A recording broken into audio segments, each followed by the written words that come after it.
not so long ago I picked up a few boxes of planes off a fella up in North Cork, and this is one of them.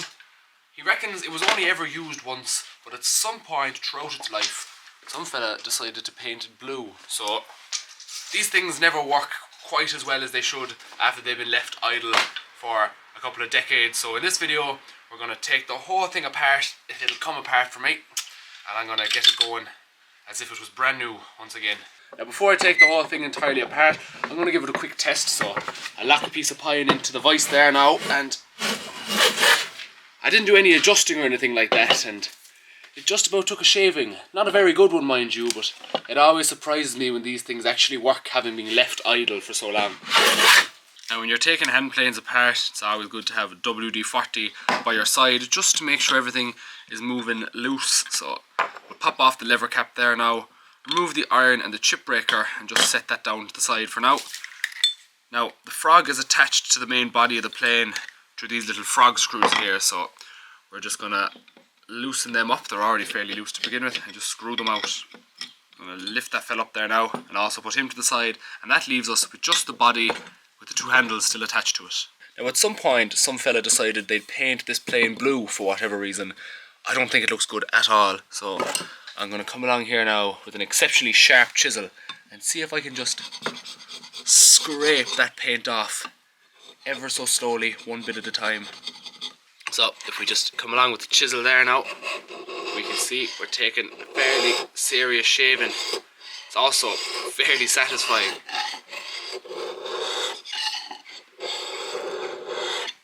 So I've all the paint removed from the outside of the body now, and now I'm going to do a process known as lapping. Now lapping is basically where you get a big slab of granite, like this fella here. Bring him away and home with you. Get a towel then and just wipe it down so it's nice and clean. And then get an equally long piece of sandpaper and just fold it away under. And now we're ready to go. So all that entails is just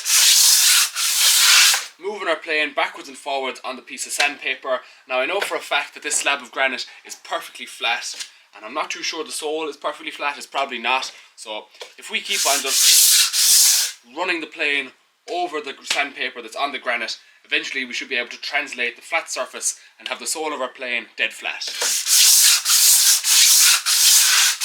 Now we're at a point now where you can see the parts that are being sanded away. Those would be known as the high spots, whereas the parts that are still kind of dirty here, those would be the low spots. And basically we need to keep on lapping until all the low spots have disappeared. So as well as the sole, I also have to lap the sides, so it's pretty straightforward. Just turn it over and repeat the same process.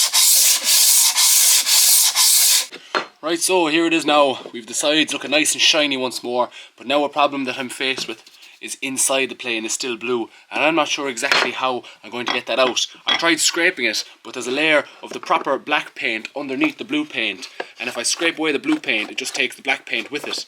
So I think I'm just going to have to remove all the paint, which is unfortunate, but we'll see anyway now, once I remove the handles, what I can do. Update: I don't think there's any hope for the paint left inside this plane. I just have a sanding pad here, and I'm just scraping it down, but I'm trying to only go down to the layer of black paint, but it's not really working. But you know what harm? This plane will still work fine. The paint is only cosmetic and we can live without that. So I'm pretty happy with the state the body is in now. Obviously there is patches of blue, but this is the plane I'm going to use. It doesn't need to look great. It'll still work perfectly grand. So now that the body's done, I want to move on to the handles, and I'm faced with a bit of a problem. So you can see there now we have the tote, and it still has the varnish that it came out of the factory with, and it's kind of started to crack and peel off in places. Now I really don't like handles with varnish on them. I prefer just to have the raw wood with maybe a bit of linseed oil, and then over time the constant rubbing of your hand against the tool gives it a really nice, shiny, polished finish. I love that. I think that's far superior than any kind of finish you'll get from varnish. So what I'm going to do is chuck it into the vise here, see if I can find one of my card scrapers here. I'll just use them and figure out which one is sharpest. But basically what I'm going to do is just come along, lock her in place, and scrape off all that varnish, leaving just the bare wood behind.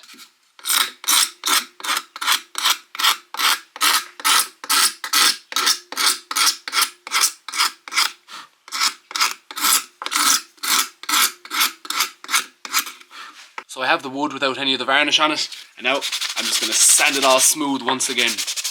So we have it all sanded now, and here is one of my favourite tricks when restoring hand planes.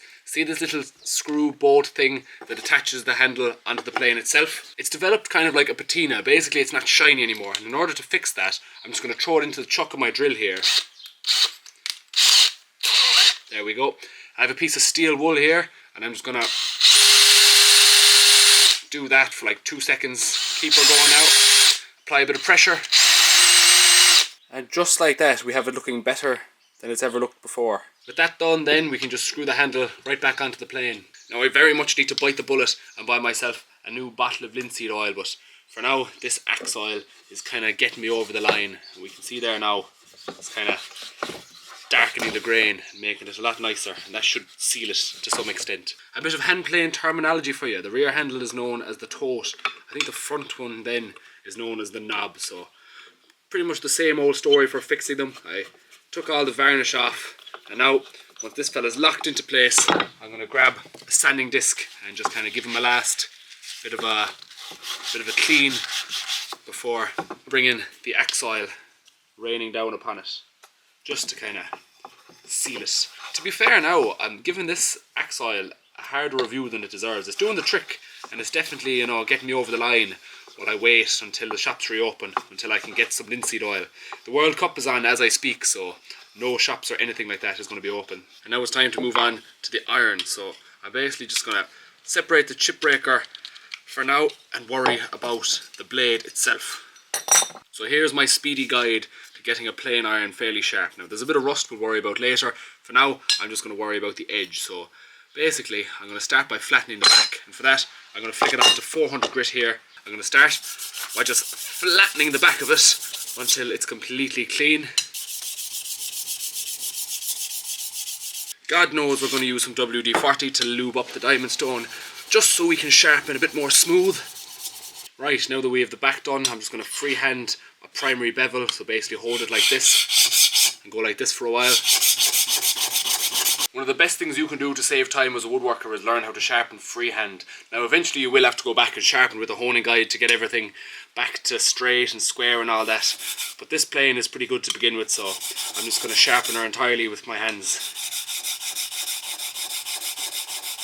So now it's time for us to flip the stone from 400 grit all the way up to 1000 grit. Same process of just getting the back good and flat. And then we can move on and work on our primary bevel. Now this means the edge that is actually at the tip of the iron. So we want to very carefully match the angle and just pull like this. And you should be able to see at the very tip a little burr is starting to appear. Once we have that done, I'm going to bring it onto the strap here and just pull it like that a few times before turning it around. It looks like the strapping compound is running a bit low, so I'm going to reach into my box here and just add another bit of that. It's basically just very fine grit paste that'll run along the plain iron and make it nice and shiny and smooth. Now although I haven't had exactly a whole pile of time to grow my arm hairs back, this plain iron is having no problem shaving off whatever starts to grow right off. So for the rest of the rust on the iron, I'm just going to give it a quick splash of WD-40 and then grab a sanding disc. This one here is pretty used, but we'll manage. We'll just basically give it a quick scrub, and you can see there now it's coming off fairly easy. So basically I rub it like this for just a few seconds before coming along with a towel every so often, and every time we do it we pretty much get rid of slightly more rust. Now this part of the chip breaker is going to be sitting flush with the iron, so it's probably already flat enough to begin with, but just to be sure I'm going to match it along here with the diamond stone and just lap it so that it's good and flat a few times.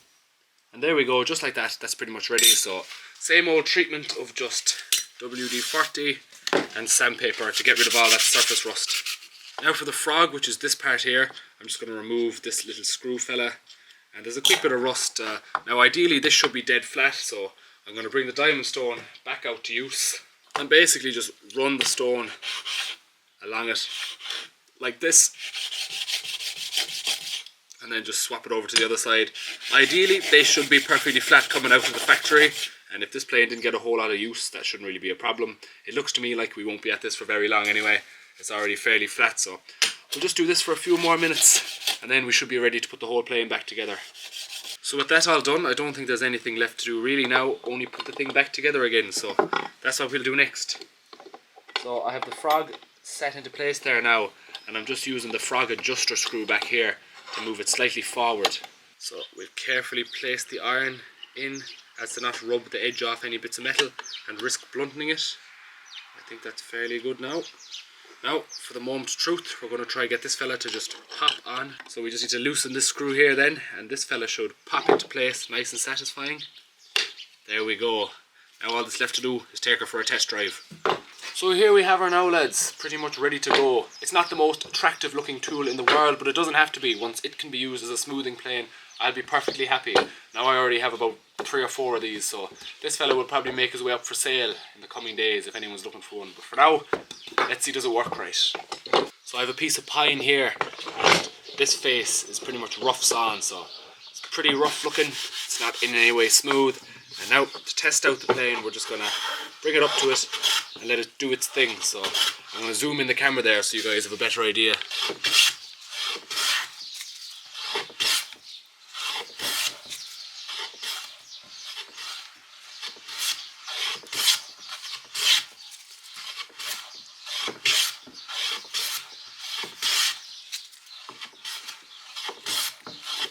So we can see there now, lads, we smoothened out that surface like it was absolutely nothing.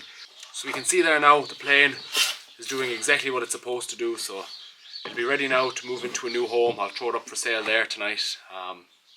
Thanks for watching, I hope you learned something, and I'll talk to you again in the next one.